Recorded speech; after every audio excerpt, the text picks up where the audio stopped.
Hi, welcome back to my channel. My name is Rachel, that is the R in the RK Stumblingbear, and I'm a reader and a writer. And I am back to do a very quick, short wrap up for July because I finished only 4 things. So the first book I finished in the month of July was The Lies of Locke Lamora by Scott Lynch. This was on my explodable book list for this year because I'd had it on my shelf for a while. And it's a chunky book. It's this mass market paperback, is over 700 pages, so kind of intimidating. But I started reading it for the Amazing Readathon, but didn't quite get it finished. Got past the 50% mark so I could count it for the readathon, and then I finished it at the beginning of this month. If you're someone who has not read The Lies of Locke Lamora, it is basically a big heist book. It very much is a bro-centered book as well. They keep mentioning a female thief, but she's not in the book. And they don't share any recollections of where she's actually a character, so I'm guessing she's going to come up in the future in the series, just from the way she was hinted at so much. Otherwise, the female characters you have in here are very few and limited. The ones you do get to and interact with are pretty solid. I think Sophia is probably my favorite. But again, the females aren't the important thing. The important thing is Locke and John, Caldo, and Bug are a thieving guild where they steal from the rich in a city where there is an agreement between the thief lord and the spider, the spy master of the nobles, that the rich will be left alone. Like the nobility will be left alone. And this group is very much thwarting that. They do confidence scams where they get money from people. And then as they are working on their current mark, there is some upheaval in the thief guild realm. And Locke basically gets blackmailed into playing a part from someone who really sees people as disposable. Locke doesn't. Locke is very much about his friends, his found family. But this is very good in writing where you get to see a plot where they control and are making decisions, and then you get to see the plot where they're not in control and they're very much reacting to what is happening.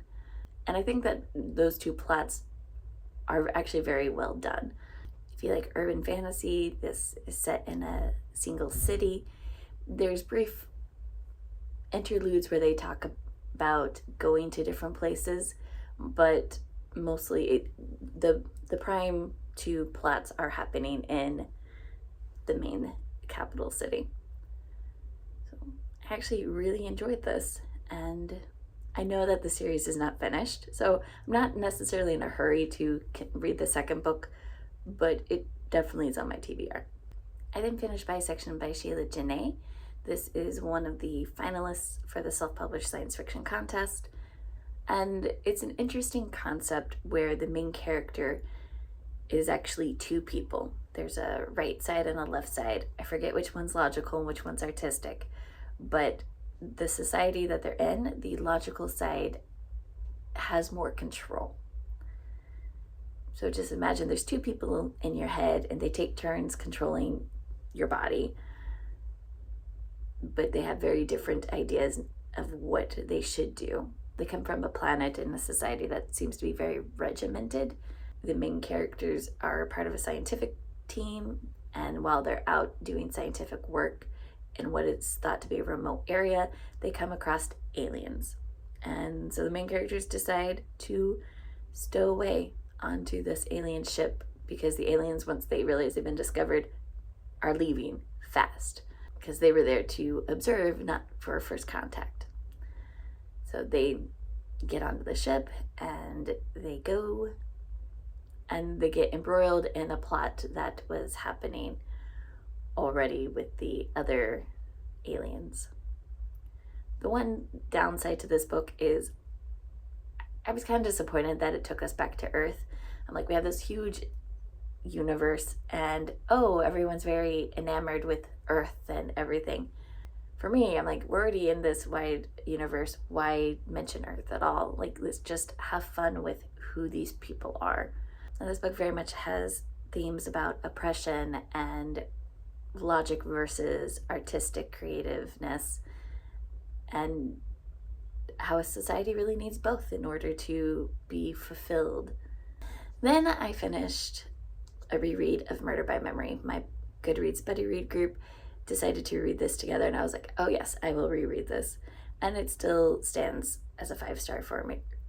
I really enjoy this mystery, and getting to reread it, getting to pick up the clues that are there. Like, Olivia Waite is very intentional with her wording and her descriptions, and this is just a world that I want to go back to. So I'm very excited to now know that a sequel will be happening next year.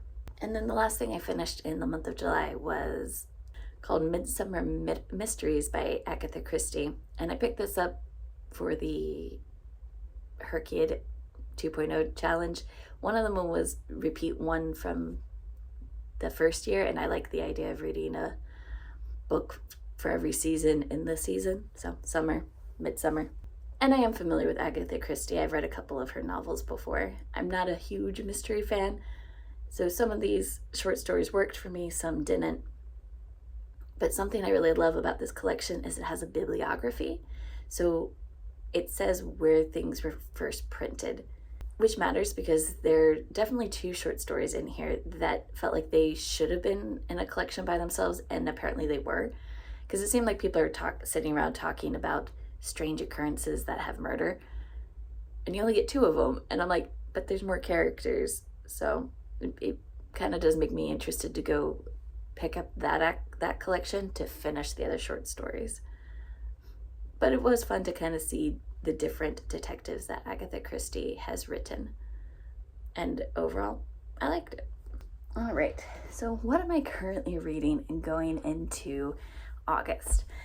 Because I only finished 4 things, but I have picked up and sampled a whole lot more. I think this is really my mind taking a break from the Amazing Readathon, where you're trying to read as much as possible, as quickly as possible. So I'm still working on Accidental Intelligence by Brian Chafin, which is the last finalist that I need to read for the self-published science fiction contest. I've gotten far enough along that I'm pretty confident on a rating, so I have rated it for purposes of the contest, but I do want to actually finish it so then I can talk about it.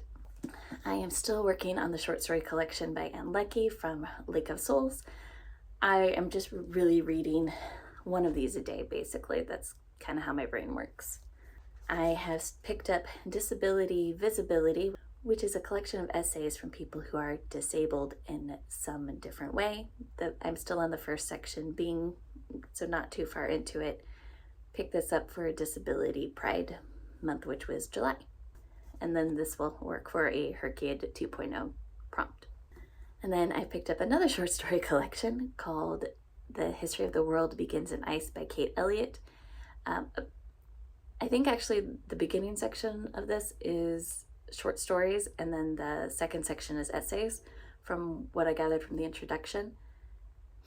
And I was reading the very first short story in this collection, The Riverborn Child, and it has dragons. And so August, if people don't know, is Dracanathon, and I was like, okay, it's meant to be. Dragon Month is here now. So slowly we'll be reading this as well. And then I picked up a second story by J. Collignon. This is a self-published story by Jen over at Jen's Bookshelf. She is a hybrid booktube author tuber, and just a delight. This is her first book, and I've been meaning to pick it up for a while, so finally requested my library buy it. So guess what? It'll be available to lots more people than just me once I'm done. Only a few chapters in, but I find it interesting how she's approaching this relationship and adventure. So we've walked into this where the 2 characters already like each other, but other things are going to happen. So I'm kind of interested to follow this. And then finally, I have started just a few chapters because I got it last weekend, The Enchanted Greenhouse by Sarah Beth Durst, which is a companion novel to The Spell Shop. This is one of my 2025 priority reads, so once I got it from the library, I was surprised how quickly it got to the library too. This one should be finished here soon because I know it has a long wait and I don't want to wait to get it back. So I have a lot of things in play.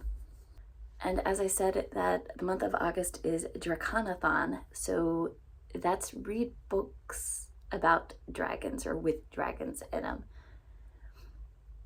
This new version of Draconathon has cards so you can pull by chance different activities. I have some books that I know have dragons in them that are on my shelf, like Iron Flame, the Book of Genevieve, just to point out quickly. So I have books that I know that I want to get read, and I think I'm going to prioritize those for this month. So there you go. You got a July wrap up, what I'm currently reading, and what I'm expecting to pick up next. How was your guys' July? I would love to know your favorite reads of the month. Thank you, and have a great day.